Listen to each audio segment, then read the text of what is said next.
Bonsoir et bienvenue à ce nouveau numéro de chez Momo Keïta. Et ce soir, nous recevons une multitalentueuse. Elle est championne de France de lutte libre, championne de France également de rugby et entrepreneur. À côté de tout ça, elle chante et joue à plusieurs instruments de musique, dont le piano et la guitare. Andrea Dirabou Kwasi, salut. Salut Momo, comment vas-tu? Ben, ça va, je suis très très heureux de t'avoir avec nous ce soir. Ouais, moi aussi, ça me fait plaisir. En plus, apparemment, je suis la première, donc c'est un honneur. Et j'espère Justement, que justement. justement, je vais en attirer plusieurs. C'est la toute première fois que nous recevons une femme et j'espère qu'après toi, une vague va suivre en fait. J'espère aussi, j'espère aussi. Et sinon, on dit quoi? Comment tu vas? Mais ça va très bien, ça va bien, franchement. D'accord. Et c'est quoi Bien, ton merci. actualité en ce moment? Alors, on a eu un match dimanche, c'était la folie. Bon, c'est un club qui est en train de se restructurer, si tu veux. On a des petites jeunes. Bon, moi, je fais partie des anciennes maintenant, hein. Je fais partie des vieilles mères. Quand Mais même. c'est ça. Donc, on cherche encore un peu nos marques. Là, on joue le maintien, mais c'était un match de folie. J'ai fait un gros match quand même. Je suis fier de moi. J'ai marqué un essai, donc c'est ce qu'on retient aujourd'hui sur l'actualité. Bah, on a l'habitude maintenant avec toi. Les essais, ça vient. Comme Arafat le disait, ça coule comme ça coule. Bon, allez, Andrea, on va parler de ta carrière de rugby. J'ai commencé Ouais. par, disons, parler du tout début, d'accord? Et en fait, tu as commencé d'abord par la lutte, en fait, comme je le disais en début d'émission, plus ou moins sous l'influence de ton père qui lui-même était très sportif. Comment est-ce que tu entames la lutte? Bon, la lutte, c'est vraiment arrivé par hasard, hein. Il y avait une activité qui se faisait où j'habitais. Ça s'appelle Tourcoing-Plage. C'est un événement à la base pour les gens qui peuvent pas voyager. Ils mettent du sable et puis ils proposent plusieurs activités pour les gens. Et moi, je suis arrivée devant la lutte. J'avais envie d'essayer, donc je me suis lancée. On m'a montré un peu les techniques Et tu devais et on avoir m'a quel dit, âge? je devais avoir j'étais ado, quoi. Je devais avoir autour de 14 ans, je pense. Non. Et donc, on m'a dit, est-ce que tu veux essayer? J'ai dit, OK, pourquoi pas faire un combat? On fait un premier combat, boum. Je passe toutes les techniques qu'on venait de m'apprendre. Après, on me met contre un gars maintenant. D'ailleurs, c'était un rugbyman. Pareil, je le mets KO. Donc, la fille qui était championne d'Europe, qui venait pour faire de l'initiation, me dit, non, mais toi, il faut que tu fasses de la lutte. Voilà les coordonnées du club, tout ça, viens, on va s'entraîner. C'est comme ça que ça a démarré. Et puis, elle m'a vraiment pris sous son aile. On a bossé, bossé, bossé. Elle était hyper exigeante. Dès que je faisais une petite erreur, elle me couchait. Enfin, voilà. Et donc, tu finis quelques temps après seulement vice-championne des moins de 64 kilos, pardon, des moins de 67 67 kilos. kilos, Ouais. et ce, Ouais. dès ta première compétition. Exactement. Vraiment, elle m'avait tellement, franchement, on s'entraînait tellement dur aujourd'hui, même si quand elle me voit, c'est exigence, exigence. On s'entraînait tellement dur, on corrigeait tellement tous les petits détails que, que j'ai explosé, quoi. Quand on a la chance d'avoir une telle championne à ses côtés, et que je salue d'ailleurs, elle s'appelle Sherazade Bentorki, quand on a la chance d'avoir une championne comme ça, on ne peut qu'exceller. Et du coup, tu deviens toi aussi championne de France de lutte libre quelques temps seulement après. C'est ça. Comment ton papa, je vais dire, comment il a vécu cette victoire-là pour lui qui aimait à te dire que tout ce qu'un homme peut faire, bah, toi aussi tu peux le faire. Oui, j'ai beaucoup de chance d'avoir eu un père. Ben, j'ai perdu mon père d'ailleurs, mais j'ai beaucoup de chance. Merci. J'ai beaucoup de chance d'avoir eu un père qui m'a toujours appris ce truc-là de garder la tête haute, quelles que soient les épreuves, quels que soient les obstacles, de garder la tête haute toujours.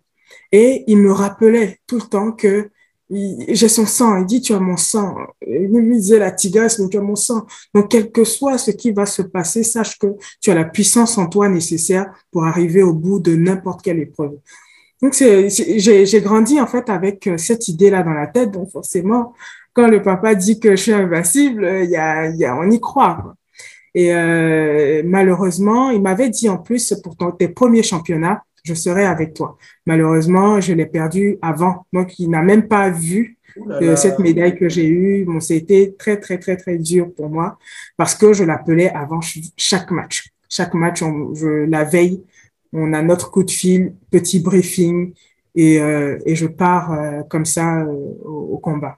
Mais c'est Voilà. sûr que papa de là où il se trouve en ce moment est très, très, très fier de toi. C'est sûr, non, c'est sûr. Et même aujourd'hui, avant chaque match, j'ai quand même une pensée pour lui parce que c'est en quelque sorte lui qui a permis ça.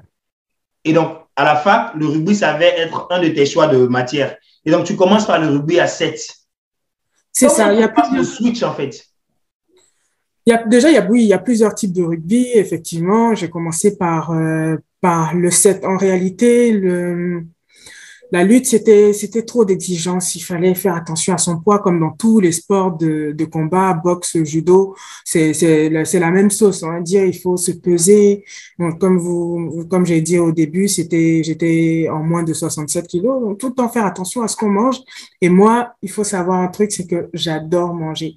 Je peux manger à checker le matin à 5 heures du matin. Tu me dis, on mange à checker, je te suis. Enfin, voilà, j'adore manger. Donc, c'était agréable pour moi d'avoir une discipline où on n'allait pas regarder ça, quoi. Je pouvais me lâcher sur l'alimentation sans que ça ait d'impact sur mes performances. Donc, j'ai vite kiffé, en fait.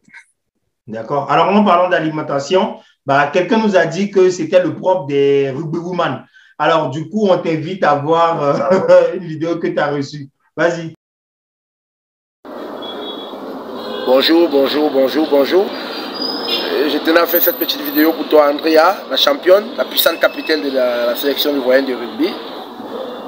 Je suis très fier de toi parce qu'aujourd'hui tu représentes, tu es le parfait exemple pour la promotion, l'encouragement du rugby féminin sur le continent africain. Voilà, tu motives toujours les filles, que ce soit dans ton pays ou dans d'autres pays. Pour ça, je suis très fier de toi.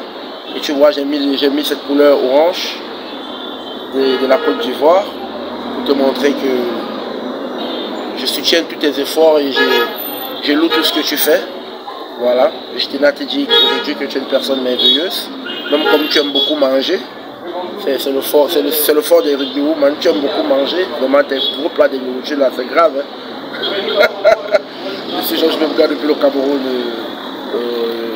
Je loue tes efforts et je te souhaite bon courage, bonne chance pour tous tes projets, tout ce que tu entreprendras pour le rugby féminin africain. Et déjà merci pour le parrainage de plusieurs académies, structures dont tu es la marraine. Donc, je ne vais pas être long, je te souhaite beaucoup de choses, plein de bonnes choses pour ta carrière et pour ton après-carrière. Bisous, ciao. Alors, on tient à dire un merci à Georges qui a bien voulu partager cette vidéo avec nous. Bah, qu'est-ce que ça te fait de voir cette vidéo? Il faut dire que Georges Bebga, c'est une des personnes qui m'a porté sans même me connaître. En fait, il a vu qu'il y avait une joueuse ivoirienne, donc africaine, pardon, qui jouait à l'international. Et puis, il s'est dit, mais cette fille-là, enfin, je sais pas, elle est exceptionnelle, il faut que j'en parle. Et il a commencé à partager des choses sur moi, partager, vraiment sans me connaître. Donc, c'est quelqu'un enfin, pour qui j'ai beaucoup d'affection. Et je suis reconnaissante aussi pour tout ce qu'il fait. Il y a des moments où j'étais tellement fatiguée, j'ai dit, mais je n'en peux plus, j'ai envie d'arrêter. Il dit quoi? À cause de ça, là seulement, tu viens d'arriver sur le, entre guillemets, dans le rugby africain et tu es déjà épuisé. Non, non, non, tu peux pas t'arrêter. Il faut que tu continues. C'est aussi quelqu'un qui me pousse régulièrement. Donc voilà, ça me fait vraiment plaisir de le voir là et d'avoir ce petit mot. C'est toujours, ça booste toujours. D'accord. Alors, donc, la question, c'est est-ce que le GABA t'aide à comparaître pendant les mêlées? Mais bien sûr, bon, c'est pas garba en soi que je mange parce que c'est de la tchéké normale. Moi, je mange à tchéké œuf, à tchéké poulet et tout. Mais il faut savoir que dans la tchéké, il y a des glucides. Et en général, pendant les matchs, en tout cas les périodes de match, il faut augmenter sa quantité de glucides. Donc, je pense que ça participe quand même à mes performances. Ça m'aide. D'accord. Alors, on parlait de la fac justement et on disait que c'est en fait ton coach d'alors en fait qui a décelé tout de suite un gros potentiel en toi et qui t'a encouragé donc à faire des tests. C'est ça? Oui, oui, c'est ça. C'est vraiment ça. On jouait pour le plaisir à la base, hein, et pour avoir nos notes à la fin du trimestre, et valider notre année. Et puis, il a détecté quelque chose. Il m'a dit, mais va faire des tests en sélection, là, pour le LMRCV. Donc, dès que j'ai commencé, j'ai été repérée. Il y a une autre joueuse qui s'appelle Yana Rivoalen, qui a été la 9 de l'équipe de France et qui va arrêter sa carrière cette année. On a joué ensemble. Donc, c'est comme ça, voilà, c'est comme ça que tout est parti. Elle m'a vite repéré et j'ai intégré le club dans lequel je suis encore aujourd'hui, quelques temps après. En fait, je reviens encore sur la question parce qu'on ne le dira jamais assez, mais en réalité, c'est deux mondes différents. En fait, c'est vrai que tu étais déjà sportive, mais on sait que la lutte est assez individuelle, contrairement au rugby, qui est beaucoup plus collectif, en fait. Et toi, qu'est-ce que ça t'a fait de devoir te retrouver d'un monde assez individuel à un monde complètement collectif?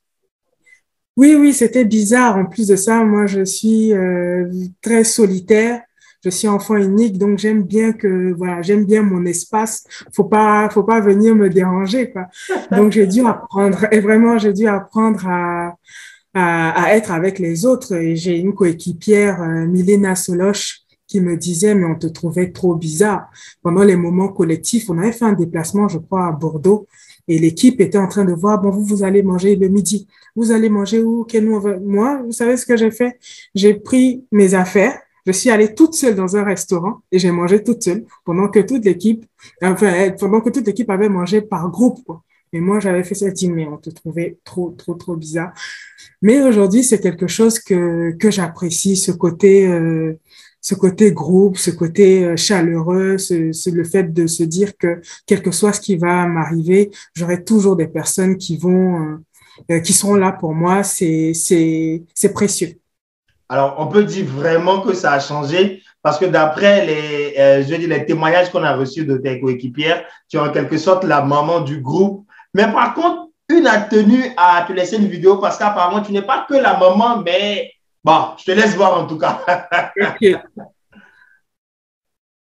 Bonjour à tous. Alors, 2 anecdotes sur Andrea Dirabou.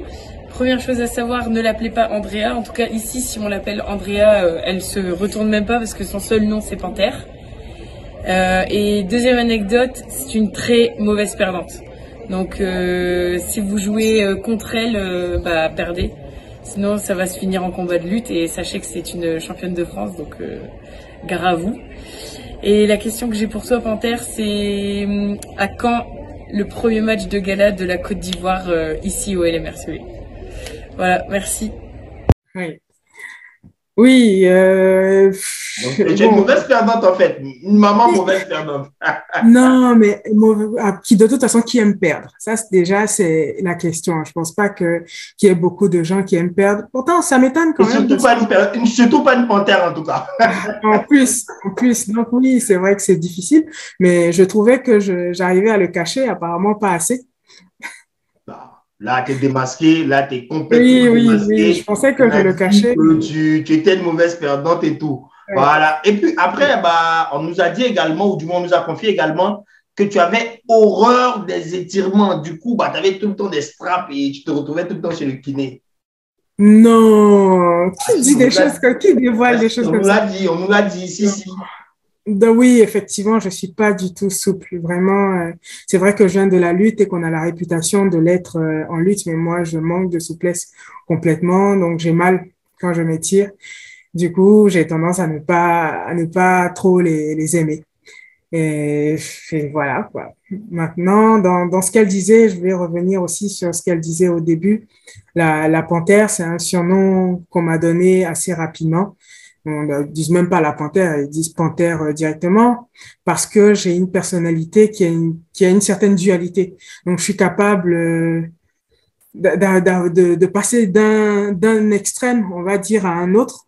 En gros, je peux paraître très calme, douce, posée. Et puis, d'un coup, ça, comme on dit, la rage sort, le côté, justement, le côté puissant, le côté féroce ressort et on se dit, ah bon, est-ce que c'est la même personne?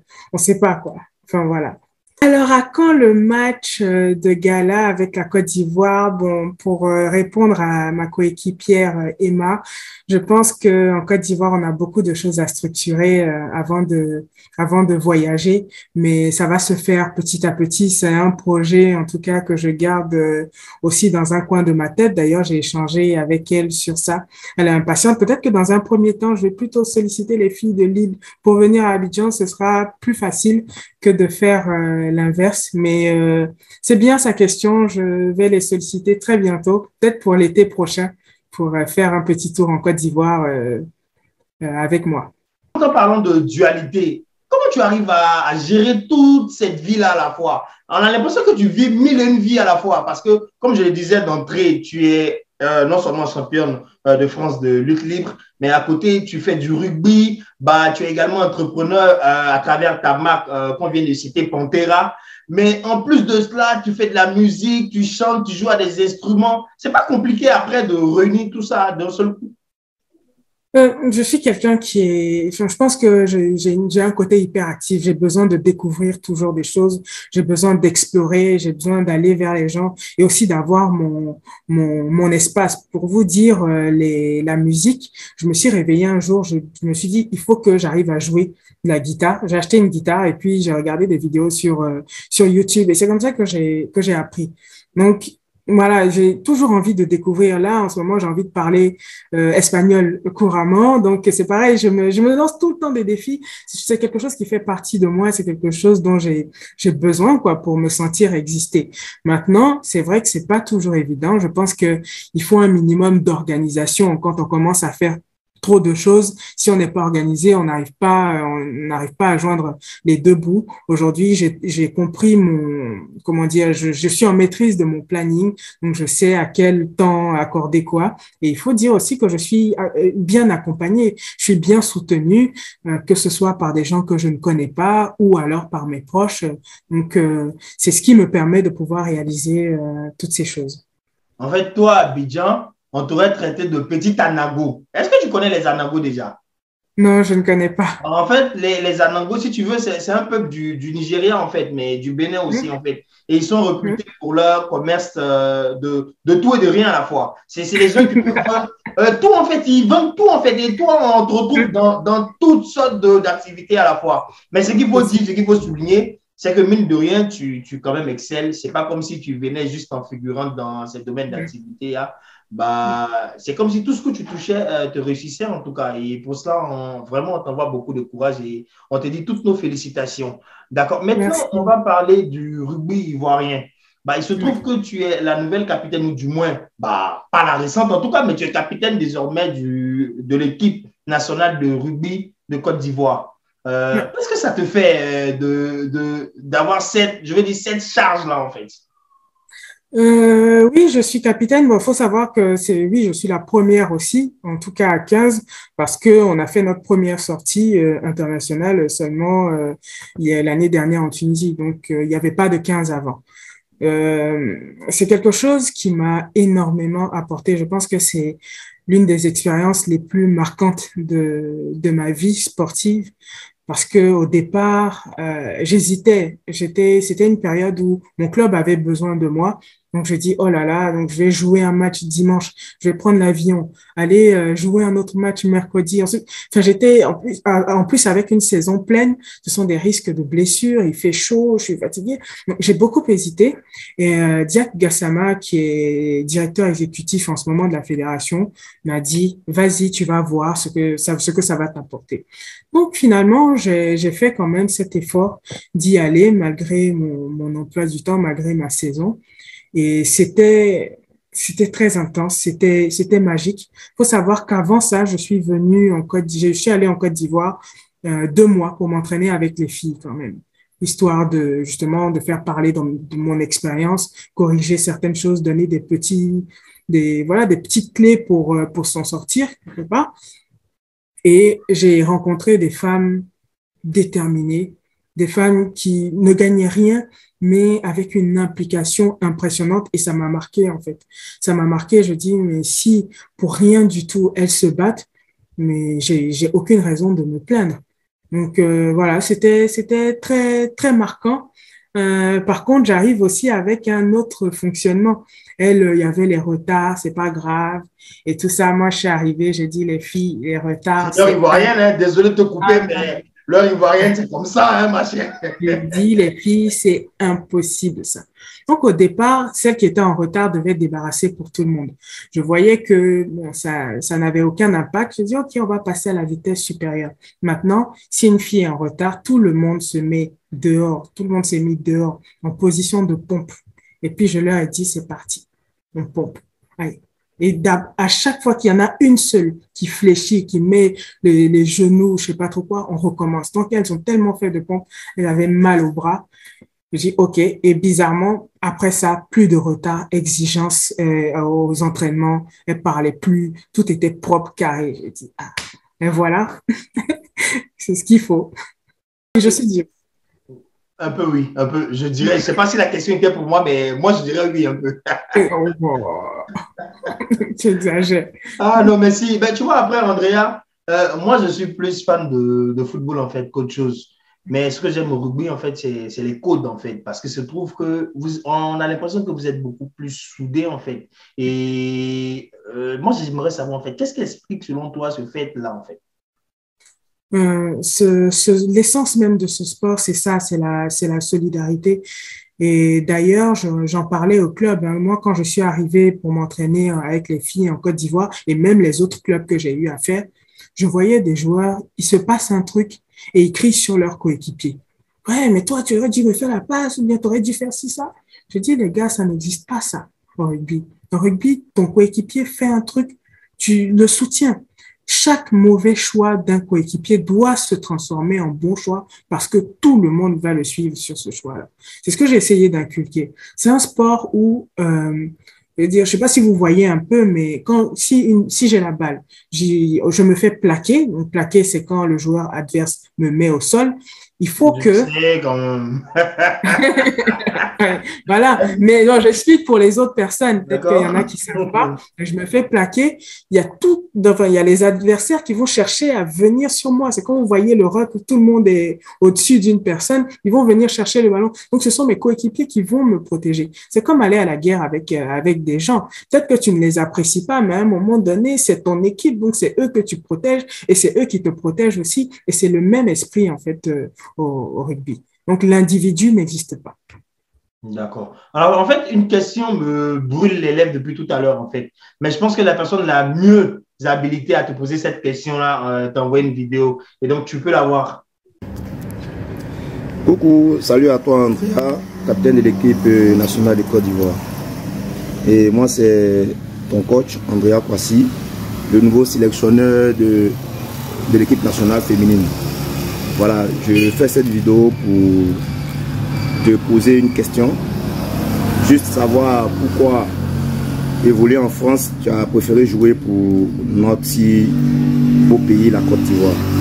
Et quelles sont tes ambitions pour cette équipe-là?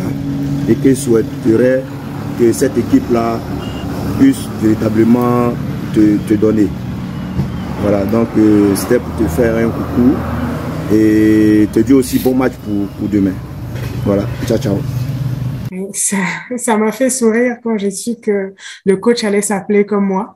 Je ne sais pas si vous avez remarqué. Mais si, justement. Ça, justement, capitaine, Kwasi Andrea. Entraîneur Kwasi Andrea. Maintenant, tous les joueurs vont s'appeler Kwasi Andrea aussi. Non, j'exagère.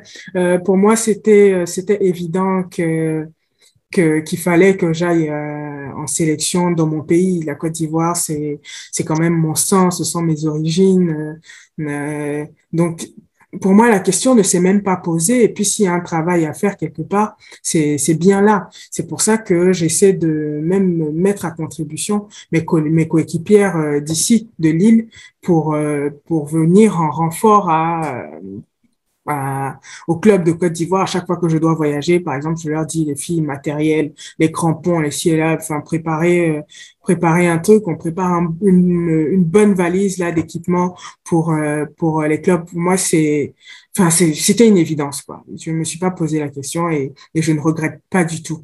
Maintenant, concernant mes ambitions pour l'équipe, j'aimerais vraiment que la Côte d'Ivoire se réconcilient avec cette discipline et aussi que nos dirigeants, en tout cas les acteurs du rugby, prennent conscience que c'est uniquement en étant ensemble qu'on va pouvoir faire des choses. C'est très compliqué. Aujourd'hui, moi, je me mets au milieu. Et je sais que c'est un positionnement qui n'est pas validé par tout le monde, qui n'est pas apprécié par tout le monde. Mais pour moi, c'est important de mettre au cœur de mon combat, de ma lutte, le rugby ivoirien, point. Tout ce qui est autour, tout ce qui est, tout ça, pour moi, ça ne me regarde pas. Comment je vais faire pour promouvoir ce sport et pour qu'on avance. Donc, il faut prendre conscience de ça. Je sais, bon, c'est facile à dire, on va dire, tu viens d'arriver, peut-être que tu n'as pas l'historique, peut-être que ci, peut-être que ça, mais quand on a joué à ce sport, on comprend que on se cogne sur le terrain. Une fois qu'on a fini de se cogner, à la fin, on se serre la main et puis on va boire des bières, quoi. C'est la troisième mi-temps, c'est ça. Donc, si on n'a pas compris ça, comment on peut avancer? Qu'est-ce qu'on peut transmettre justement à ces enfants-là? Vous dites aux enfants, jouez au rugby, soyez solidaires sur le terrain, faites-vous des passes. Mais vous-même, vous ne montrez pas l'exemple. Donc vraiment, je ne sais pas s'ils vont l'entendre, mais s'ils l'entendent, sachez que, chers messieurs, chères dames du rugby, sachez que mon plus grand désir, c'est qu'on puisse s'entendre parce qu'on a un potentiel énorme et c'est dommage. On n'a rien à envier au Sénégal, au Ghana ou à d'autres pays. Tout le monde a les mêmes réalités. Mais on est en train de gâcher un potentiel et c'est tellement dommage. Et je vous avoue que moi, ça me fait mal au cœur, quoi. Justement, pendant que tu en parles, tu vois, on sait tous que le rugby ivoirien est très, très méconnu, en fait, que ce soit autant chez les hommes que chez les femmes, en fait. Mais il faut dire que s'il n'y a pas d'action derrière pour pousser la chose, ça sera vraiment compliqué, en fait. Et aux dernières informations qu'on a reçues, sur 20 équipes, il n'y a que 4 équipes qui jouent en ce moment. Est-ce que tu as des informations déjà sur ce fait-là et comment est-ce que les choses pourraient avancer selon toi? Oui, ça, je le sais, hein. Je sais très bien ce qui se passe maintenant. J'essaie de me dire que je gère ce que je peux maîtriser. Ça, je le dis souvent. Dans la vie, il faut pas non plus essayer de faire les choses, ce que tu ne maîtrises pas, mais tu ne maîtrises pas et c'est tout. Moi, aujourd'hui, ce que je maîtrise, c'est aller dans les clubs, dire aux gens, le rugby, ça existe. Vous pouvez être une jeune femme et jouer au rugby. Vous pouvez être une maman et jouer au rugby. Vous pouvez être un enfant et jouer au rugby et c'est tout. C'est le message que je veux faire passer aujourd'hui aux jeunes filles et aussi aux hommes, à accepter que c'est un sport qui est très ouvert et eux aussi d'ailleurs sont les bienvenus. Bon, je parle des nouveaux, mais c'est un sport qui accepte tout le monde. Je prends l'exemple toujours d'un terrain de rugby. Vous allez voir des grands, des petits, des costauds, des gens. Il y a tous les profils parce que c'est un sport qui réunit en fait. Donc c'est sur ça que je me concentre. Je me concentre sur l'appui au club pour l'instant parce que c'est la seule chose que je peux maîtriser. Georges le disait dans la vidéo, hein, je fais énormément, en tout cas ce que je peux, à hauteur de ce que je peux pour les clubs, pour parrainer des événements. Pour l'instant, j'ai fait que Cameroun et Côte d'Ivoire, mais je suis sollicitée par d'autres pays, le Bénin par exemple. Et si je peux, je vais le faire. Si je peux faire le tour de l'Afrique de l'Ouest pour aller à la rencontre des gens, mais je le ferai. Pour l'instant, je joue, donc c'est compliqué, mais c'est dans un coin de ma tête, quoi. D'accord, mais en parlant de parrainage et de promotion, en fait, tu ne fais pas que la promotion du rugby en fait féminin, en fait. Mais il y a beaucoup, beaucoup d'actions derrière qui suivent, en fait. Et je me demande, comment est-ce que tu trouves les moyens pour vraiment faire face à toutes ces situations-là, en fait? C'est l'accompagnement. Comme je disais, à partir du moment où on fait bien les choses, on entend les gens en parlent et donc il y a des partenaires qui suivent. Un exemple tout bête, il y a au match, je me suis quand même fait voir en marquant l'essai et tout. À la fin du match, il y a c'est un des dirigeants du club qui m'a présenté à une dame, apparemment responsable d'une banque, je vais pas la citer, mais d'une banque, et qui m'a dit, on m'a parlé de ce que vous faites. Franchement, si vous avez besoin de quoi que ce soit, nous sommes là. On va vous accompagner. Ce sont des petites choses comme ça qui font des liens. Il y a une marque aussi d'accessoires de vente en Côte d'Ivoire, Decathlon, qui Et OK, Decathlon Côte d'Ivoire qui m'a dit, mais c'est génial ce que tu fais, donc on veut t'accompagner. Maintenant, j'avoue que je joue aussi sur mon statut. Je sais que je suis l'une des seules femmes à jouer à ce niveau-là, à performer et que ça peut être vendeur de ce que l'Afrique me regarde. Et je suis consciente de ce rôle-là que je joue auprès des jeunes filles. Donc, je dis aussi aux gens, voilà, le rugby est en train de monter tout doucement. Je sens que il y a quelque chose qui est en train de se créer. Donc, moi, je suis OK pour parler de votre marque ou parler de vos actions et en contrepartie, vous fournissez soit du matériel, vous fournissez soit temps, etc., etc. Voilà. D'accord. Alors, la Côte d'Ivoire croisera bientôt donc, le Cameroun et le Burkina Faso dans la poule D, en fait, de la Coupe d'Afrique du rugby féminin. Comment est-ce que vous appréhendez déjà ces rencontres? Ça, c'est un gros morceau, hein, surtout le Cameroun. Elles sont costauds, elles bossent dur. Et puis, on m'a déjà prévenu qu'à chaque fois que je vais toucher le ballon, il y aura 3 filles sur moi, des boxeuses, des lutteuses, je sais pas trop quoi, on va me mettre KO. Donc, je compte sur mes coéquipières pour que je sois pas trop agressée, plutôt distribuer des ballons plutôt qu'aller au charbon, comme on dit. Moi, je suis impatiente. Clairement, je suis pas du genre à stresser ou quoi que ce soit. Je sais aussi que le nouveau coach, Andrea, fait un gros travail de préparation. Donc, on espère que ça va porter ses fruits. D'ailleurs, là, je vais rentrer cet été. Ce sera l'occasion de jouer aussi avec les filles, voir comment elles ont progressé, apporter aussi mon expérience. Et puis, on fera ce qu'on pourra, mais j'ai bon espoir quand même. J'ai bon espoir. Je discute avec lui, il dit que ça avance très bien, qu'il y a des progrès, donc il va falloir être à la hauteur. Mais moi, je suis impatiente. D'accord. Alors, Andrea, nous sommes bientôt à la fin de cette émission et il était impossible pour nous, bien sûr, de ne pas donner la parole à ces filles que tu as réussi à impacter ou du moins de façon, parce que de nos jours en Côte d'Ivoire, ce mot-là est assez mal vu, mais que tu as réussi à influencer de façon assez positive.